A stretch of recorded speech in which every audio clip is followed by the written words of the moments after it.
So this is my rifle. This is the Wolverine MTW 308.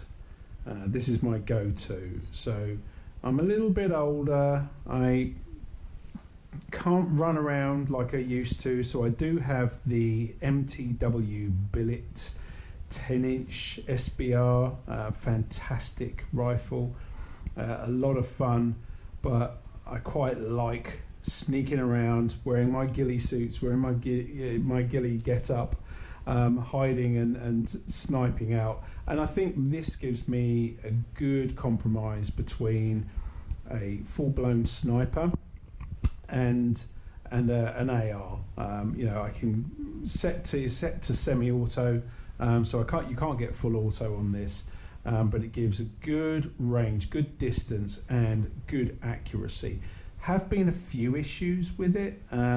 Actually, a lot of this is down to what's called mid-cap syndrome. So I'll reach and get one of these EPM mags, and I'm not sure if it's the mag that's causing the issue. I think it is, from talking to others online, similar people are experiencing similar issues where just on the last sort of 10-20 BBs out of a mag, it really loses power. We sent it back to Wolverine, so one of their affiliates in Portsmouth had a look at the gun, experienced the same problems, took it apart, and actually they resolved the problem not knowing what the root cause was. I've had a few, it's exhibiting similar behaviour, but actually I've changed to the Wolverine mag. So there's a couple of benefits here. Firstly, the mid-cap syndrome isn't as noticeable with this. This also has the auto empty detection on, so rather than just firing empty air, this doesn't fire at all. So once you run out of BBs, you know it because it stops shooting. So it's really useful. But I've also found that it's not exhibited the same behaviour. So what I am interested in doing is swapping today. I want to swap out the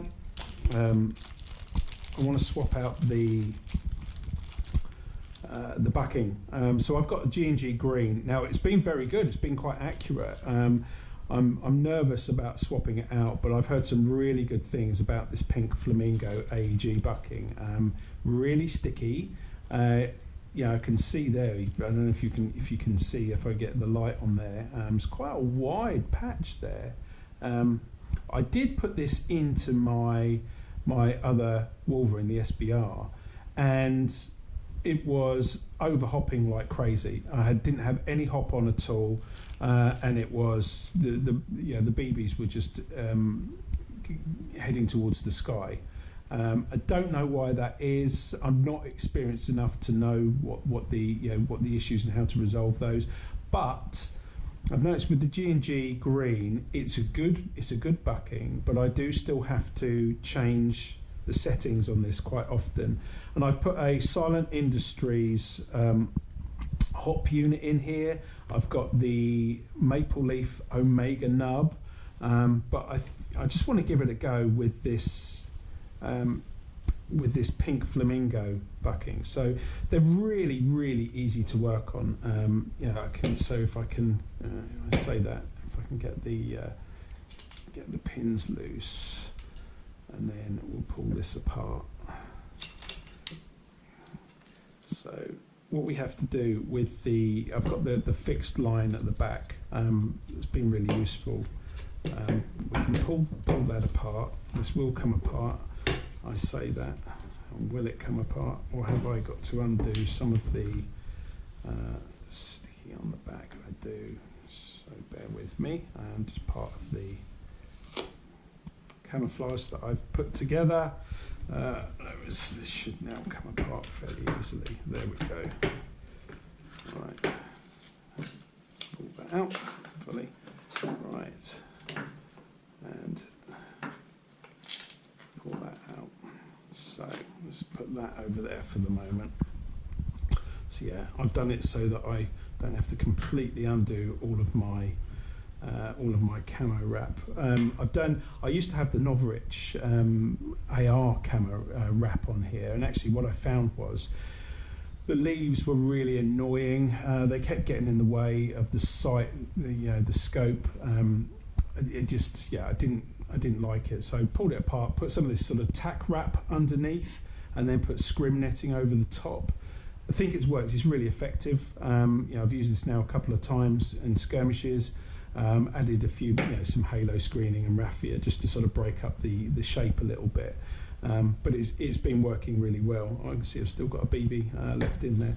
So taking these apart is fairly simple. We've got to take the contact points out first. I say it's really simple and then I can't do it. I'll tell you what we'll do. We'll take this off first of all because it might just enable me to get to this a little bit easier. There we go. So I can pull this out, disconnect that from the engine, pull that through there. Take the engine out. Say some of these BBs are still in there. Didn't clear my weapon before after the last game. Naughty me. Let me take that out. So here we go. Imagine I'll have some BBs maybe falling out of there. So here's the Silent Industries hop up. Really, really good. Really impressed with this. I was debating whether to go with the Max one or go with the Silent Industries one, and there was a lot of recommendation over this. And I've got to say, I'm pretty happy that I did go for that. We'll disconnect that. So literally, you want the spring off. We disconnect. Take that off there. Very simple.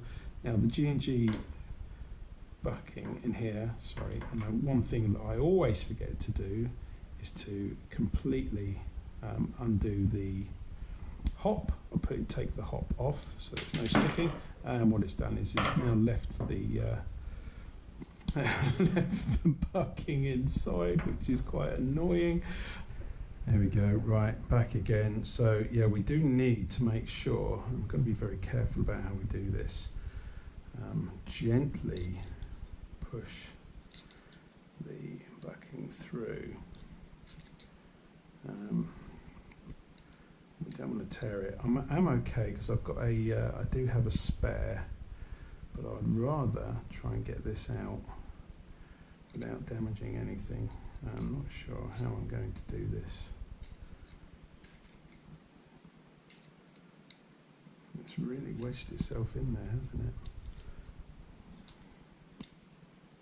No, I do want to be careful. Right, let me take this apart and see if we can do this from the inside. So you see all of the workings of the Silent Industries hop up. So here I am pushing that forward. Is that coming forward in any way, shape or form? It is not. So we are really stuck. I've got to very finely tease this out in order to try. There we go. Look, it's just not. Doesn't want to go. There we go. There we go. Come on. You can do it. Now we do need to get this out because it has a clip that goes over the end. So Silent Industries provides you with a clip which helps with the BB feed. We want to place that onto the new bucking. Gosh, this is really not, doesn't want to come out at all. Well, maybe you'll experience the same when you're trying to do this, so it should be hopefully fairly informative for you. You can see the clip is already coming out, so let's see if we can push. There we go. Right, and that may have torn it. I'll inspect that a bit later. Where is the clip? Interesting.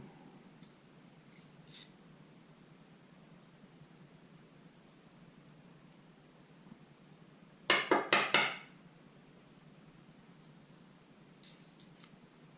we go. I can see it in there. can see it in there. It doesn't want to come out. So there we go. Right, we've got it. Okay. So that goes over the ends, goes over the end of the bucking, and what it does is it allows the BBs, stops double feeding, so it just provides a tighter seal on there. So again, all of these things I'm starting to learn as my journey in airsoft evolves. Right, so we need to put this onto the end of this, and I did have a little cloth. I'm going to give that a quick wipe with my jumper, just to make sure there's no residue or anything on the end of that. And I'm going to. So the little ridge in the bucking, you can always see it, and that lines up with the groove on your barrel, and hopefully this will go over this fairly easily. Now it's really sticky, and this is also, it's got quite a pronounced bit, I don't know what it's called, the bit that goes through the window. So we just need to make sure we get that over there quite nicely, right? And this is all on there, nice and tight. We don't really want any movement there. So that's on. Make sure that that's all lined up. Yeah, the ridge is on there. Place this clip back over the top, right? And essentially, what we want is where the window is in here. It's got to line up with that. So if we turn this over, you've got the ridge and you've got a little mark. You probably can see that. You can zoom in and see that on there, and that lines up with the ridge that we put the bucking over. Now I'm going to do this very gently. Again, I don't want it really to pinch. I want like this nice and lined up.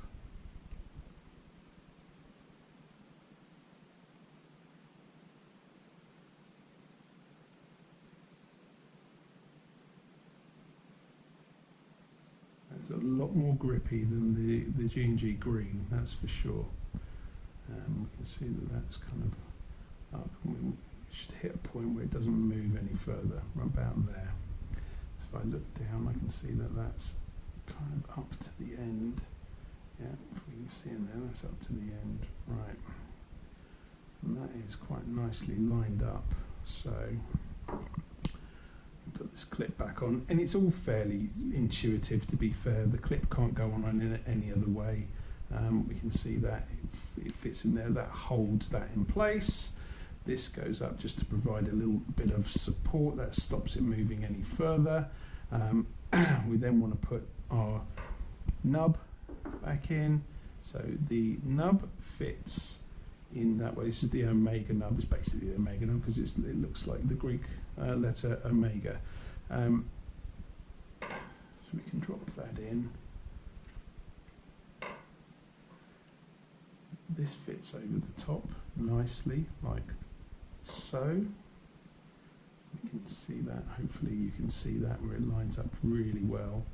And then this just comes over the top. And what that does is, this is really designed, this whole design is to push that down in a nice even way onto the bucking. Now I don't know whether you can see this, probably not, but I'm just going to line that up and sort of have a look and make sure that looks good. It actually looks a little bit better than when it was on the AEG. The AEG, I could see that it was already hopping just without any hop at all. Now I put this in, it looks pretty good actually. I can see that when I take that off, it completely disappears, or almost completely disappears, which it wasn't doing on the AEG, and I don't know why. That's just maybe because it was the standard hop unit from Wolverine. I don't know. I was using both the Omega nub I tried it with, and the standard nub that came with the maple leaf hop up rubber. So just a sort of a standard nub, and it had the same problem. But let's see if this resolves it. Simple process of putting it back. You get rid of some of those BBs that I hadn't cleared. We put that in, back in that way. No, we don't. I'm being an absolute idiot. It goes in the opposite way, so the BBs can feed into the hop-up unit, and it pretty much just, you know, fits in like that. We then want to put our engine back in. Right, this just needs to, I like to make sure that that is really nice and straight. And then what I'll do is put this clip in so everything's nice and secure and that stops moving around. Let's just make sure that is perfectly straight. I don't know if that makes any difference whatsoever, probably not, but it's just how I like to do it. This clip I've always found a little bit fiddly, but there we go, that gets in there, and that holds now that engine in place. We then have to put this back in. This is probably the most tricky part. This is really, really fiddly, and I don't like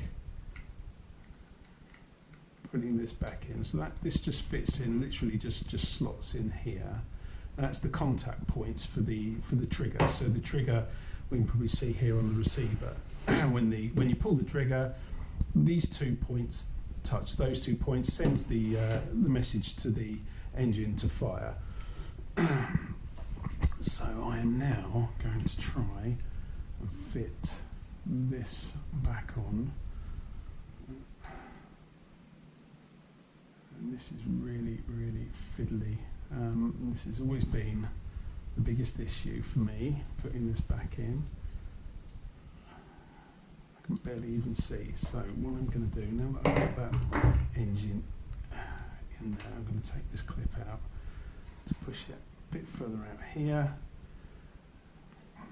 And we'll use a screwdriver just to give it a bit of support and push it on. Just a bit further in. Apologies if you can't see what I'm doing, but yeah, I think we all have a similar issue of just trying to get this in. It's not helping. The sun is right in my eye. Right, there we go. I managed to get it in. Right, push that down. Bloody hell, that was more trouble than it needed to be. Right, so let's make sure again we've got hop unit nicely aligned. There we go. Right, turn back round and sit here. So lovely spring evening, but that sun doesn't make things difficult. Right, that's it, that's clipped in. Okay, good. So now we can put the receivers back together. And again, just slightly difficult in terms of you've got to get this fixed line back in. You've got to keep that pushed in. It will actually go quite nicely together. Right, we'll take my sticky stuff out of the way. Make sure it's out of the way. It is. Right. Make sure that my netting here is out of the way, which it isn't. It's the only problem, isn't it, with the camouflage stuff? It's a pain. Right, let's get that bit closed. That one goes in. One goes in, clicks in there. Make sure that's locked in place. There we go. Right, I would like to say it's as easy as that, but that was at the end there was a little bit difficult. Put some of this sticky WebTex material tape is all I've been using here. I'll probably come in and replace that a bit. It's really just to sort of hide some of the black. We can stick that back down. Okay, and do the same on the other side. And I've just got this scrim netting really attached with the scope. So put the scope on there. Here you go. Look, this is I could do a better job of attaching this, maybe, so it's not so difficult to take apart.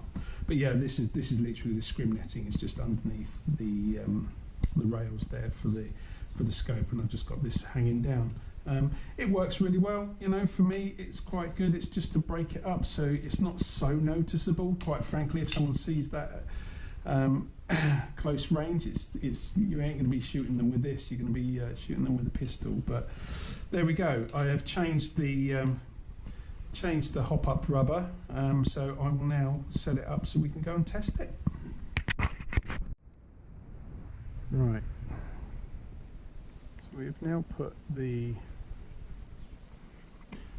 Pink Flamingo bucking into here. Now, let's see. Let's get the hop. Right, that's going up. Oh, it's getting some distance on it. No, that's massively under hopped there and there. That's now going over to the left. That's under hopping. I'm not changing anything at the moment. Right, now we've given it a little nudge. That now seems to be shooting a little bit more. It's over hopping. So that's under hopping.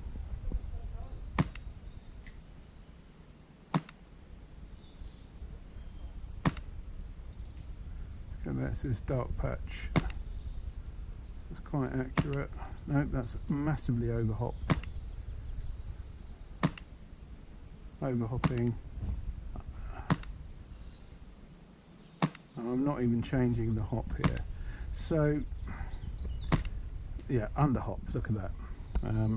Right, so for me, this is not good. I'll take the hop right off. Okay, that's as I'd expect. Now that as I apply a little bit, double feed.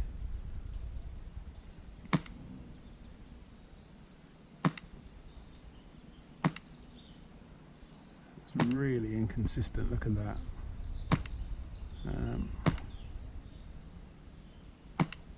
Yeah, apply a bit more hop.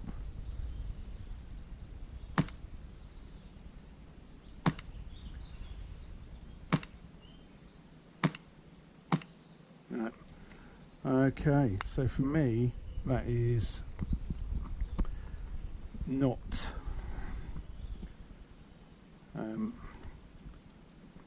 nowhere near acceptable enough. So I'm going to be going back to the G&G green, which quite frankly I didn't really have a problem with before. I just wanted to give that Pink Flamingo a go. Yeah, very disappointing, I think. I was expecting a bit more from that, but